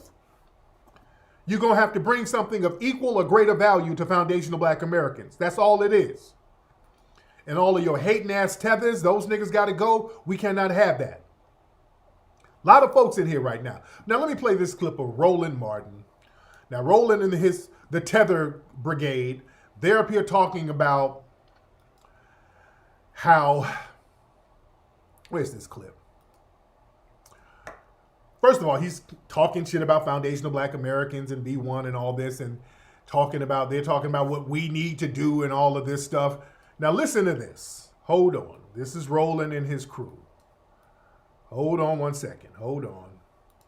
Themselves, the numbers get real sparse real quick, and if you look at the I don't know, why does this nigga look like a Muppet? Don't he look like a fucking Muppet? This is a real weird nigga. hue of the people, the skin color of those individuals, they usually are black folks. Okay, so now they're trying to be like, hey, we all black. Now it's all blacks. We all the same. Brianna, The people that folks see value in, you get certain visas if you can work in the technology area. But when it comes to folks who are trying to get some footing underneath of themselves, the numbers get real sparse real quick. And if you look at the hue of the people, the skin color of those individuals, they usually are black folks. Brianna, and it's interesting when you look at the reaction. First of all, I've been tripping out all these yahoos who want to hop on my social media and say, even like last night, Roland, why'd you talk about the Haitian deal? I'm like, you do know we discussed it for a whole hour on the show. Where the hell were you? But the thing here, and I got, especially all these B1, ADOS, FBA people who were always dogging immigrants before, but now. Okay, now he's talking shit about y'all now. Okay, now he's talking shit about y'all. Now Roland's talking shit about y'all. And he's lying. Talking about we dogging immigrants. We don't dog no damn immigrants. That's no, we don't. We do not dog immigrants at all. We don't dog no immigrants. Not letting motherfuckers come over and leech off our ass. That ain't dogging you. We just ain't going for the bullshit no more. We're requiring you to bring something equal to this barter system that we're supposed to have. All right, hold on. All of a sudden they care about Haitian immigrants. Yeah, I'm calling y'all out too. But the thing here is this here. Okay, you now, so here's the question even for a lot of black people that we got to deal with. It's a lot of black folks I've heard who are like, yo, we shouldn't have these folks in the country. Okay, are you against Mexican immigrants? Yes. Or you against? Yes, nigga, yes. Haitian immigrants. All, nigga. No, we don't. All. I put up a tweet the other day. We don't need no more immigrants right now. I'm cool. We cool. We talking about them too. All. Because that shit don't benefit us either. The Afghans coming, we don't need that either. All of them. All of these immigrant groups coming over right now, they're not helping us. In fact, they're getting on code with the white supremacists against us. So we're cool. We're talking about all of them. All right? Hold on. This has been a contentious issue that doesn't get a lot of conversation, a lot of discussion about what happens in the black community. I know a lot of black folks who love sitting here, and I've seen their tweets, and I've seen their posts in our chat rooms on YouTube and Facebook. Got a lot of critical things to say about immigration, but are they saying anything about, and we've been talking about these black immigrants. See, when the people who were yelling about no immigrants, I kept saying there are black immigrants from Bermuda. Oh, so what? So, okay, Roland trying to get his lie out. See, they're trying to figure out a way to shame us, but they can't. They want to figure, they don't have a bartering system that's going to benefit or harm us right now because they're not bringing anything to the table. So what they want to do, they can't say that, okay, if you black folks don't get on this, this is what you're going to be deprived of. Okay, because going back to the barter system, none of these groups are bringing us anything. You see, none of these groups are bringing foundational black American shit. So they can't threaten us with nothing. They can't threaten us with any kind of deprivation. They can't say we gonna take this, and this away from you if you niggas don't support. They ain't got nothing to take away because they ain't gave a shit. So they don't have anything. So basically, the only thing they can do is try to use black immigrants to say, okay, we all the same. Don't you want to support another black person like you? So they can only try to use a weak shaming tactic, and that ain't working. Because don't tell me about a black Bermudan or whatever who don't identify with black. Y'all were the ones who came over here talking about how you ain't black, I'm Haitian. I ain't black, I'm Jamaican. I ain't black, I'm Puerto Rican. Y'all blacks wear your blackness as a scab. Remember that? Y'all be the ones talking about you ain't no damn black person. No, those shaming tactics, that's not working no more. No, all of that, hey, he black, he from Bermuda, he black. No, y'all were the ones who kept telling us you ain't no fucking black person. You kept telling us you were something else other than black. No, y'all not gonna put that on us now. Y'all not gonna shame us with that when you done went out your damn way to tell us you were something else. I've seen jet black goddamn Jamaican girls sit up here talking about, well, I'm mixed with black and Jamaican.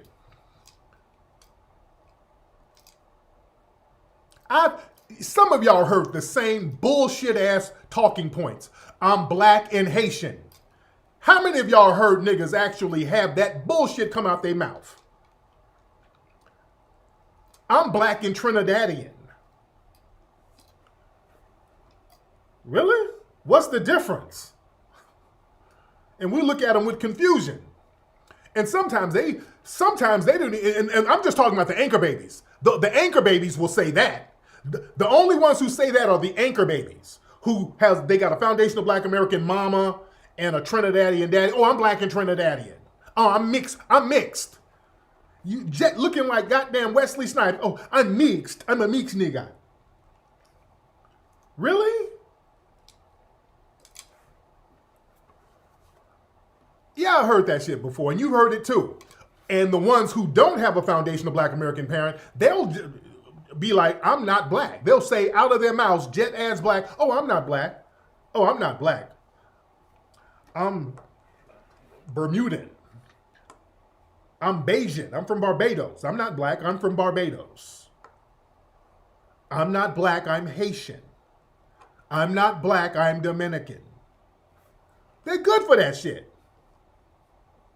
Holla about they ain't no damn black person, but now Roland is going to try to black shame us. And a lot of them are trying to black shame us now. You black when it comes to us giving you something. You want us to barter something and it not get bartered back in return. You dig? Hold on. Let me play some more Rolly. Hold on. From Haiti, from Jamaica, from Africa. And so, but all of a sudden, I got some of these same black folks. And I see it in their Twitter bios. Yeah. B1, FBA, ADOS. Y'all was sitting here, dog, and all rolling. You ain't really ADOS because your paternal ancestors migrated from Haiti. Oh, but now y'all care. See, now see what we were talking about. That immigration is not just a Mexican Latino thing. It impacts black people too. No, it don't impact us. No, it don't do shit for us.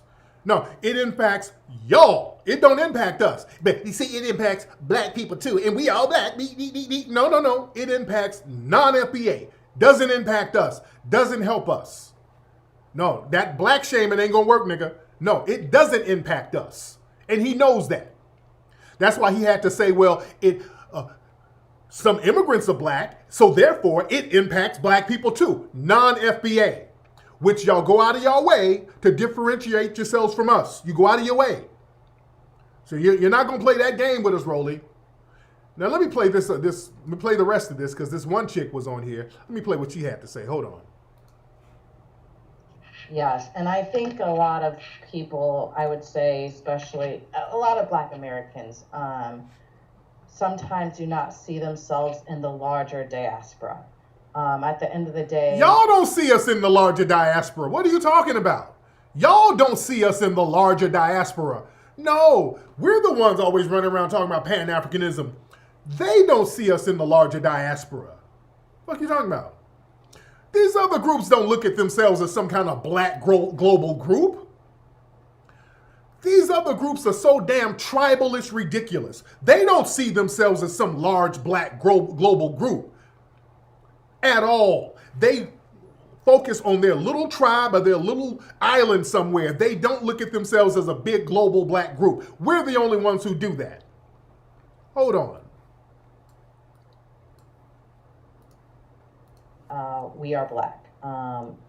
Some say African Americans. We all derive from Africa. Oh, Lord. And we just got dropped off in different places. When they do we all got dropped off from different boats. Oh, this shut up. We all got dropped off different boats. The same boat dropped us off in different places now. Shut up. The boat. And so I think that, the focus of us uniting is and poor. Let me clear that up. And that's another thing. I don't like that talking point. And they love throwing that talking point out there. Let me tell you something. They love throwing that where the same boat just dropped us all off. That's their way of trying to say, well, y'all are kind of like immigrants like us. No, we ain't. That's their way of trying to make it seem like, well, we all came here on some boat, so y'all, we kind of like all immigrants. No, we're not. No, we're not. No, we're not. Stop that. We all got dropped off by the same boat bullshit, because no, we come from the Aboriginal people that were already here too. That's what makes us different, and that's why we have such a connection to the land.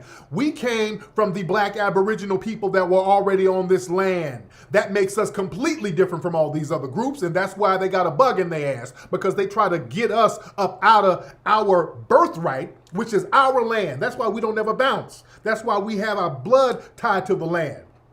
They try to sell us Wakanda. No, our shit is right here. We done fought for it. We done been here for centuries. We done been here long before the white supremacists were here. This is very well documented. This is why we don't use the term African American. They try to Africanize everything that we do. We are foundational black Americans. This is why they don't like us using that term, because now we're claiming our birthright. We're claiming the soil. When you claim the soil, now you are grounded and rooted for empowerment. When you claim the soil and acknowledge the soil you're from, we've been here longer than the Europeans. We've been here, been black people here before the red Native Americans. They only show you and preach to you about the red Native Americans. There were black Aboriginal people here even before them. Okay? We got to get this damn history right. So all that, we all came from the same boat. No, we didn't. No, the hell we didn't come from the same damn boat. We different. This is our shit. It's just been occupied by the damn white supremacists. And we're staying on our shit fighting these white supremacists. Shout out to Ayana. She sent me $15 on CashApp. Y'all be sending me arbitrary CashApp. The CashApp is KingFlex, $KingFlex. It's funny, I get arbitrary CashApps. It'd be 3 in the morning, somebody sent $13. I'm like, what? First of all, what are you doing up at 3 in the morning? And why are you sending me $13? And where's that change from? Sound like you done trick your money off somewhere and just felt bad about it and sent me the tip. You sent your trick change to clear your conscience. Yeah, some of y'all be getting lap dance. You went to Spearmint Rhino and got a lap dance from a white woman. Now you feel guilty, so you done sent me $19.80 on Cash App. Peace and love, brother. Peace and blessing, brother. I just wanted to send a little something for the FBA family. You know, be one, my brother. No, don't be out here tricking your money off on Caitlin at Spearmint Rhino, getting you a white girl lap dance, and then get a guilt trip and then send me some money. No. Let's not do that. If you're gonna send money, send it before you go to Spearmint Rhino. Send all the money. Send at least 100. Don't send the change. You done tricked off the 100 on the white girl. There you go. Now Charles sent $20 from the Bronx. Shout out to Charles. At least send the whole $20 fucking dollars. All right. Don't get down to your last 20 and then feel guilty. This is fucked up. I'm not really representing the community like I'm supposed to represent the damn community. I'm smelling like Liz Claiborne perfume. I got white girl strands. I got blonde strands all on my body. I'm smelling like mayonnaise. Oh, God. I've been misrepresenting. Yeah, Harriet Tubman is looking down at me with shame the way I'm tricking off my money on this white woman at this club. Let me send Tariq something. All right. But listen, let me play some more of old girl talking on the Rolling Show. Let me play some more of her. Hold on. Let me play some more of her. Where is it? There we go. All right. So the fact that when, our brown brothers and sisters were having the same issues, being outraged there. Oh, right? Lord. Because brown brothers, okay. These people told the Democratic line. It's really the philosophy of, ignoring it when it's not your problem. But then when it comes to you, you realize, okay, there wasn't anyone to stand up, for them. And now there's not anyone to stand up for you, right? So what? Whenever there's an injustice, just making sure that you're in the forefront of it not ricocheting out. And, what? She can't even get this bullshit out. She can't even get it out. She know it's bullshit. She can't even get it out. That it's important for us to be critical on our administration, despite where you lie in the party. Okay, well, she can't even get her bullshit out. These Negroes can't even, their job is to toe the line. They can't even get their bullshit out. We don't have to stand up for that. That don't benefit us. Yeah, it's easy to look at it like it's not your problem because it ain't our problem because they don't take on our problems. They don't take on our problems at all. They don't help us. They don't take on our problems at all. Now, I've had some of these Tether Negroes talking about, well, nigga, listen, we went to the Black Lives Matter protest when they killed George Floyd. We went to their protest. Man, get out of here. So we stood up for you niggas. We stood up for injustice. Man, give me a break. First of all, y'all niggas was out there with white people at them protests. A lot of y'all non-FBA, because it was FBA out here really putting in some work. During the George Floyd protest and all that, it was really FBA putting in some real work in the streets. A lot of the Tethers were out here showing up doing photo ops, showing up doing the damn wet pussy challenge on Black Lives Matter Boulevard. You were out here, the women from the Black Lives Matter organization collecting money, buying cribs and shit, skimming money and finessing paper off the deaths of black folks. It became a big con game finesse for y'all. Y'all were out here at the protest trying to get you a damn zaddy. Y'all out there twerking and bussy popping. Don't sit there and act like y'all were putting in some real work. FBA was out here putting work in these damn streets. Y'all were out here having a bussy popping contest. The hell out of here. Don't ever sit up and act like y'all were really getting it on for us out. No, you weren't. Y'all were out here performing for white people. Niggas was performing and finessing money. And then coming in pushing some damn LGBT agenda with it. Y'all were doing it was most of those Tethers doing all of that shit. Them Tethers in here talking about, well, all trans lives matter too. It was y'all Tethers doing that bullshit. Don't come and act like y'all were out here just really stomping for us because y'all were not. FBA was out here putting in that work in the streets. That's why all the coons were crying when we were out here, when black folks, FBA were out here putting work in the streets. We can never forget the coons. Remember the coons were going crazy. And this coon might be FBA, but who can forget this coon? Meeting. Hey guys, we're hosting a prayer meeting here in Cleveland, and then we'll be doing what we call a unity gathering this evening, which is a peaceful protest that's sharing Jesus and asking for justice. And my heart's hurting because people are killing cops, people are killing white people. This is not the way, and it's going to create more war, more anger. They're stirring up more stuff. So yeah. So FBA, Foundation of Black Americans, were putting in so much work. The coons were crying. Niggas had coons out here crying. The coons were in the streets crying. We were putting in so much work. Foundation of Black Americans were getting it in so much, but these coons, they thought the world was over. Oh God, no. Just make it stop. Oh, Negroes, please. You're beating up white people. What am I to do? You're beating up cops. You're killing cops. Oh, you Negroes. You're making it bad for me. Oh, you dastardly Negroes.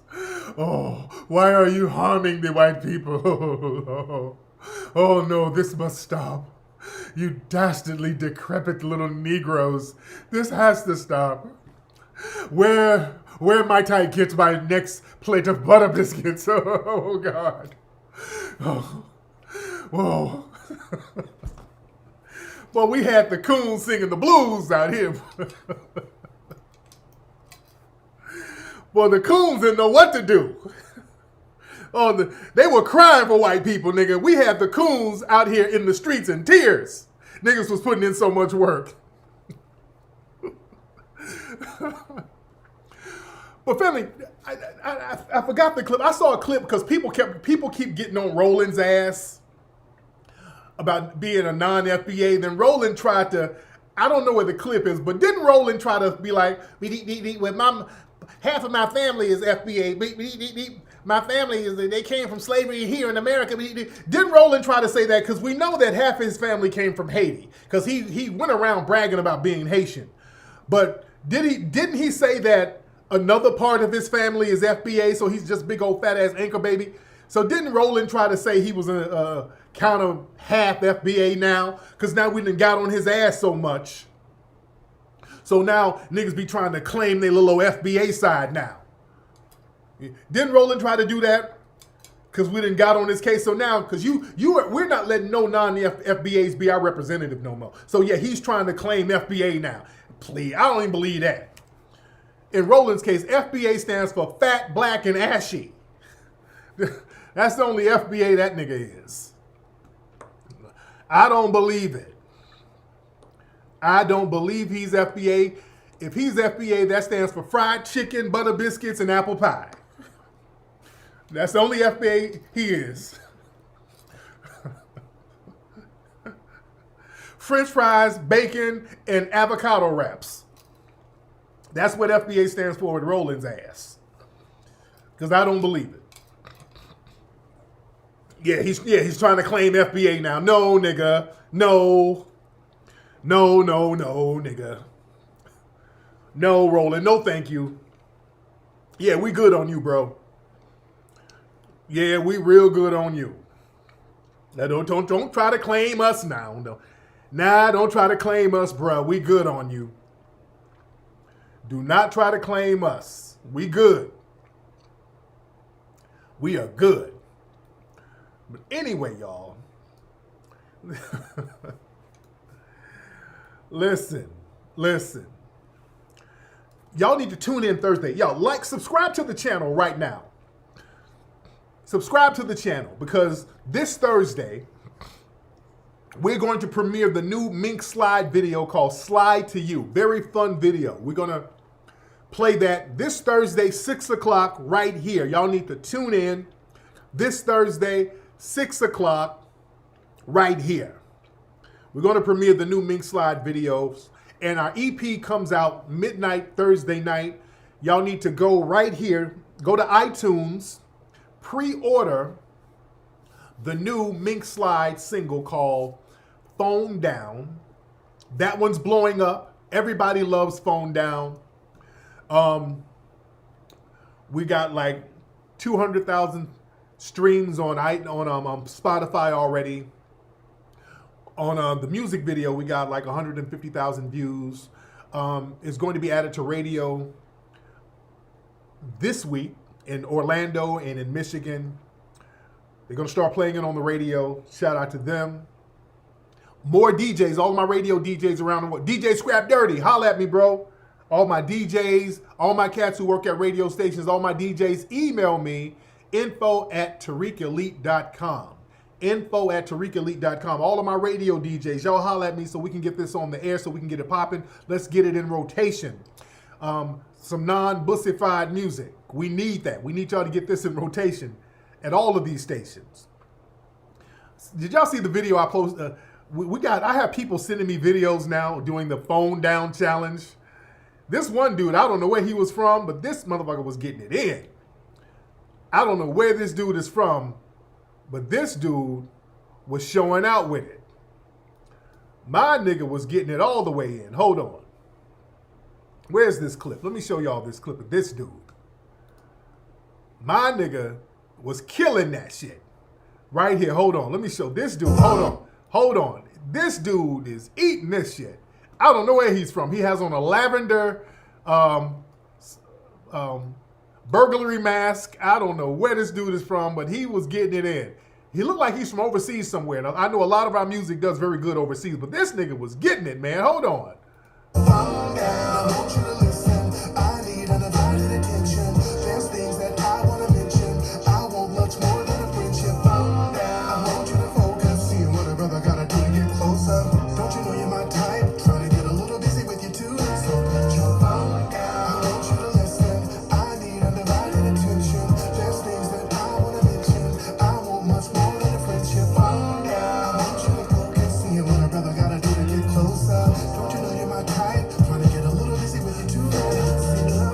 Man, that dude ate that.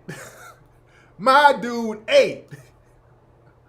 My dude was getting it in with a lavender burglar mask. My nigga will break into your crib and steal your heart, ladies. I don't know why he had on a fuchsia colored mask and a members only sweater and some green leprechaun shoes, but my nigga got it in. I don't know, somebody said it might be one of the Bussy brothers. Yeah, that's a hard challenge to do. We got any other dancers who can make up a better challenge? That's a hard challenge. That's a hell of a challenge to do. That nigga got it in. I'm out of breath looking at that nigga. My nigga got it in. He ate that though. He ain't black. I don't know what he is, but he ate though. He ate it. You know? I don't know why he had the mask on, but he got his phone down challenge in with the burglary mask. A fuchsia colored burglary mask. Man, but listen, go get the EP. Order it right now. Pre-order it right now. You're going to get it half off. If you pre-order the EP right now, you will get it half off because it will be released at the full price on October 1st, which is next week. Anyway, y'all join me here this Thursday. I'm going to be on before Thursday, but this Thursday, join me here. We're going to chop up some good game, ladies and gentlemen. Go follow me on Spotify. Follow Mink Slide on Spotify.